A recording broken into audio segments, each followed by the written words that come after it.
매일 성경과 함께하는 오늘의 큐티 시간입니다.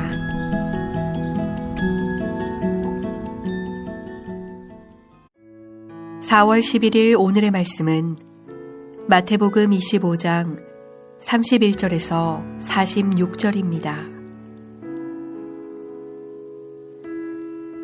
인자가 자기 영광으로 모든 천사와 함께 올 때에 자기 영광의 보좌에 앉으리니 모든 민족을 그 앞에 모으고 각각 구분하기를 목자가 양과 염소를 구분하는 것 같이 하여 양은 그 오른편에 염소는 왼편에 두리라. 그때 임금이 그 오른편에 있는 자들에게 이르시되 내 아버지께 복받을 자들이여 나와 창세로부터 너희를 위하여 예비된 나라를 상속받으라. 내가 줄일 때에 너희가 먹을 것을 주었고 목마를 때에 마시게 하였고 나그네 되었을 때에 영접하였고 헐벗었을 때에 옷을 입혔고 병들었을 때에 돌보았고 옥에 갇혔을 때에 와서 보았느니라. 이에 의인들이 대답하여 이르되 주여 우리가 어느 때에 주께서 줄이신 것을 보고 음식을 대접하였으며 목마르신 것을 보고 마시게 하였나이까. 어느 때에 나그네 되신 것을 보고 영접하였으며 헐벗으신 것을 보고 옷 입혔나이까. 어느 때에 병드신 것이나 옥에 갇히신 것을 보고 가서 뵈었나이까 하리니 임금이 대답하여 이르시되 내가 진실로 너희에게 이르노니 너희가 여기 내 형제 중에 지극히 작은 자 하나에게 한 것이 곧 내게 한 것이니라 하시고 또 왼편에 있는 자들에게 이르시되 저주를 받은 자들아 나를 떠나 마귀야 그 사자들을 위하여 예비된 영원한 불에 들어가라. 내가 줄일 때에 너희가 먹을 것을 주지 아니하였고 목마를 때에 마시게 하지 아니하였고 나그네 되었을 때에 영접하지 아니하였고 헐벗었을 때에 옷 입히지 아니하였고 병들었을 때와 옥에 갇혔을 때에 돌보지 아니하였느니라 하시니 그들도 대답하여 이르되 주여 우리가 어느 때에 주께서 줄이신 것이나 목마르신 것이나 나그네 되신 것이나 헐벗으신 것이나 병드신 것이나 옥에 갇히신 것을 보고 공양하지 아니하더이까. 이에 임금이 대답하여 이르시되 내가 진실로 너희에게 이르노니 이 지극히 작은 자 하나에게 하지 아니한 것이 곧 내게 하지 아니한 것이니라 하시리니 그들은 영벌에 의인들은 영생에 들어가리라 하시니라.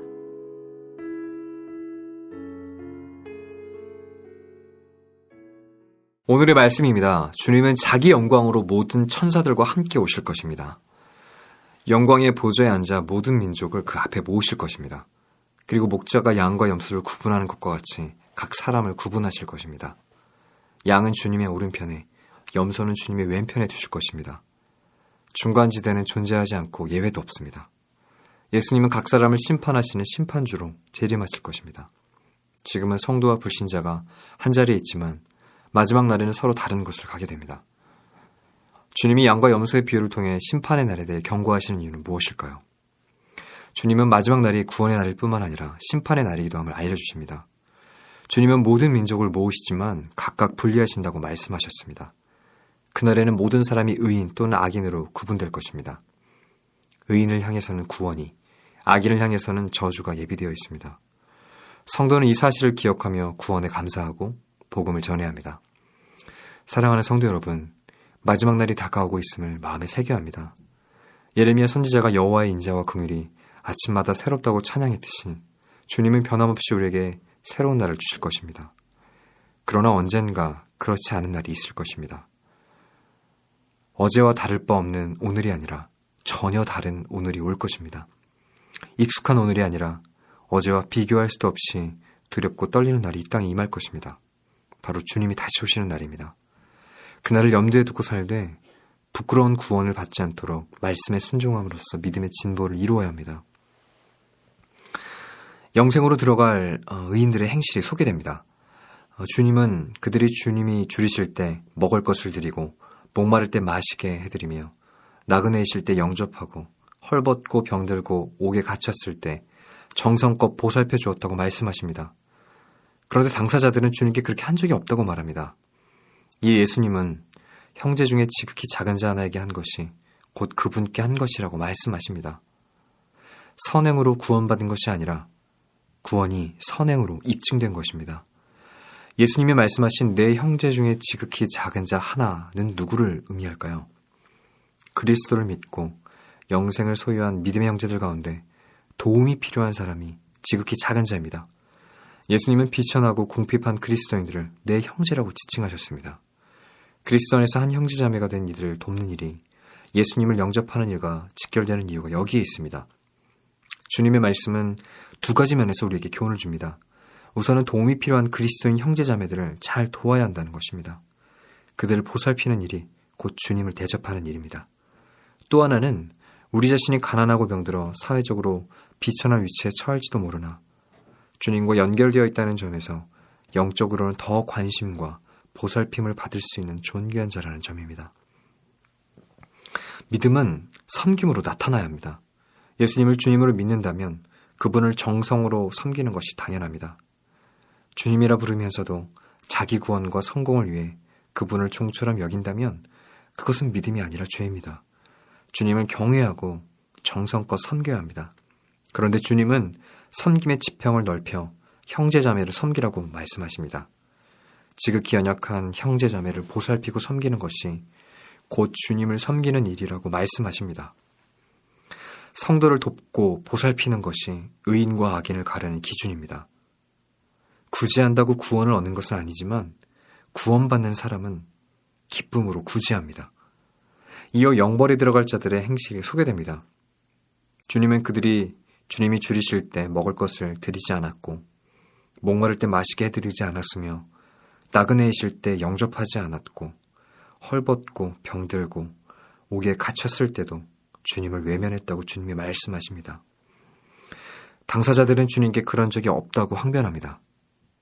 그러나 주님은 지극히 작은 자 하나에게 하지 않은 것이 곧 그분께 하지 않은 것이라고 말씀하십니다.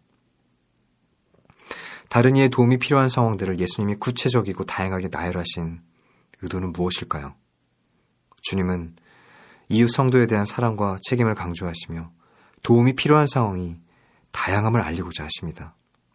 본문의 비유에서 줄일 때, 목마를 때, 나그네 되었을 때 등 구체적인 상황이 반복적으로 나옵니다. 이는 다른 이의 도움이 필요한 구체적 상황을 강조하시기 위해서 말씀하신 것입니다. 그리고 여기에 내가라는 1인칭 표현이 들어갑니다. 그리스도인 형제자매를 돕는 일이 의미 있는 이유는 그것이 주님과 연결되기 때문입니다. 어려움에 처한 성도를 돕지 않는 것은 주님께 불성실하게 행하는 것과 마찬가지로 죄가 됩니다. 적극적인 악행만 죄가 아니라 선을 행하지 않는 것도 죄입니다. 성도를 돌아보지 않았다는 것은 주님에 대한 사랑이 결여되어 있다는 반증입니다. 사랑하는 성도 여러분, 도움이 간절히 필요한 형제를 외면하는 것은 곧 주님을 외면하는 것입니다. 공경에 처한 믿음의 자매를 돕지 않는 것은 곧 주님을 섬기지 않는 것입니다. 주님이 양과 염소의 비유를 통해 전하고자 하신 뜻은 행실을 통해 믿음이 입증된다는 것입니다. 구제하는 것은 믿음의 증거이므로 의인과 악인을 가르는 기준이 된 것입니다. 어려움에 처한 성도를 돕는데 특별한 재능이나 많은 재물이 필요한 것이 아닙니다. 우리 주변에 도움을 필요로 하는 성도가 많이 있습니다. 그들에게 선을 실천함으로써 궁극적으로는 주님에 대한 사랑을 드러내야 합니다. 오늘 말씀을 기억하며 함께 기도하겠습니다. 사랑의 주님, 말씀에 순종하며 믿음의 진보를 이루게 하여 주시옵소서. 이 믿음이 섬김으로 드러나 도움이 필요한 형제를 외면하지 않게 하여 주시옵소서. 나를 통해 주님의 사랑이 드러나게 하여 주시옵소서. 살아계신 예수님의 이름으로 기도합니다. 아멘.